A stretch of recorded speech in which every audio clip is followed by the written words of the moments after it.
Hi friends, എല്ലാവർക്കും എൻ്റെ ചാനലിലേക്ക് സ്വാഗതം. ഞാൻ തൊടി വന്നപ്പോൾ നമുക്കൊരു തണ്ണിമത്തൻ്റെ തൈയാണ്, തന്നെ കിളിച്ച് വന്നതാണ്.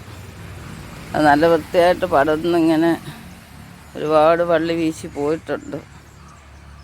അപ്പോൾ ഞാനൊന്ന് അതിൽ കാവല്ലോ ഉണ്ടോയെന്ന് നോക്കാനായിട്ട് വന്നതാണ്. കണ്ടില്ലേ, ഒരുപാട് ദൂരത്തിൽ അതിൻ്റെ വള്ളി പോയിട്ടുണ്ട്. എന്തായാലും ഞാൻ നോക്കാൻ വന്നതാണ്. ഇവിടെ ഒരു കാ കിടക്കുന്നുണ്ട്, എന്താ പരുവായോ എന്തോന്ന പച്ച ആയിട്ടുണ്ട്. നമുക്കത് കട്ട് ചെയ്യാമായിരുന്നു.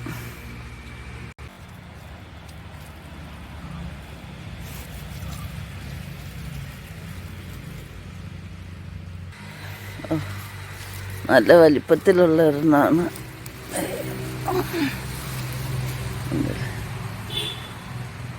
ഇത്രയും വലുതായിട്ട് ആദ്യമായിട്ട് കിട്ടുവാണ്. നമ്മുടെ പറമ്പിൽ ഇത് ഉണ്ടാവുകയെന്ന് പറഞ്ഞത് തന്നെ വളരെ സന്തോഷകരമായിട്ടുള്ളൊരു കാര്യമാണ്. തന്നെയല്ല, പ്രതീക്ഷിക്കാതെ കിട്ടിയതാണ്. ഇത് എങ്ങനെ കിളിച്ചാൽ വല്ല കിളിയും കുത്തി ഇട്ടതായിരിക്കും. എന്തായാലും ഞാനൊരു പരിചരണം ചെയ്യാതെ എനിക്കൊരു തണ്ണിമത്തങ്ങ കിട്ടിയിട്ടുണ്ട്. ഇനി ഉണ്ടായാൽ മതിയായിരുന്നു. പൂവൊക്കെ നിൽപ്പുണ്ട് വീണ്ടും. ഇത് കാണാതെ കിടന്നുകൊണ്ട് ഇത്രയും വലുതായി. കളഞ്ഞില്ലേ? മഞ്ഞ കളറാണോ? തണ്ണിമത്തങ്ങ തന്നെയാണോ? ആയിരിക്കും. നമ്മുടെ മണ്ണിലുണ്ടായപ്പോൾ ഉണ്ടായ മാറ്റമാണോ എന്തോന്നറിയില്ല. ചുവപ്പ് കളറല്ല, ഇത് മഞ്ഞയാണ്. എന്തായാലും നമുക്കൊന്ന് കഴിച്ച് നോക്കാം, അങ്ങനെ ഉണ്ടെന്നറിയാമല്ലോ.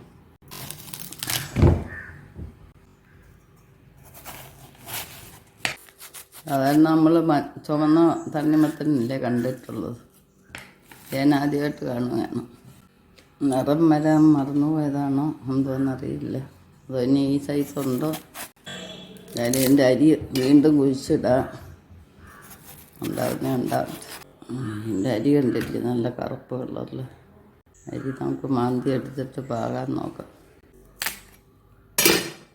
അപ്പോൾ ഫ്രണ്ട്സ്, ഈ വീഡിയോ എല്ലാവർക്കും ഇഷ്ടപ്പെട്ടെന്ന് വിചാരിക്കുന്ന പുതിയ നമ്മുടെ തൊടിയിലുണ്ടായ മഞ്ഞ വാട്ടർമെലൂണാണ്.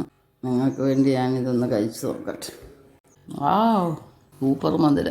ചെടുത്ത് ഞാൻ ജ്യൂസ് അടിക്കുകയാണ്. ഈ വേനലിൽ നമുക്കൊരു ഫ്രഷ് ജ്യൂസ് കുടിക്കാം. യാതൊരു കൃത്രിമത്വവും ഇല്ലാതെ കിട്ടിയ, നാച്ചുറലായിട്ട് കിട്ടിയ ഒരു ഫ്രൂട്ടാണ്. അപ്പോൾ അതിൻ്റെ ഒരു സന്തോഷം പ്രത്യേകമുണ്ട്. നമുക്കിപ്പോൾ ഈ ചൂടിനകത്ത് നമുക്കൊന്ന് ജ്യൂസ് അടിച്ച് കുടിക്കാം.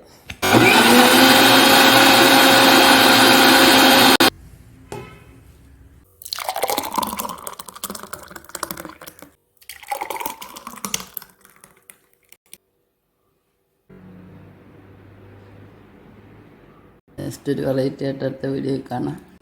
എല്ലാവർക്കും ശുഭദിനം ആശംസിച്ചുകൊണ്ട് ബൈ ബൈ.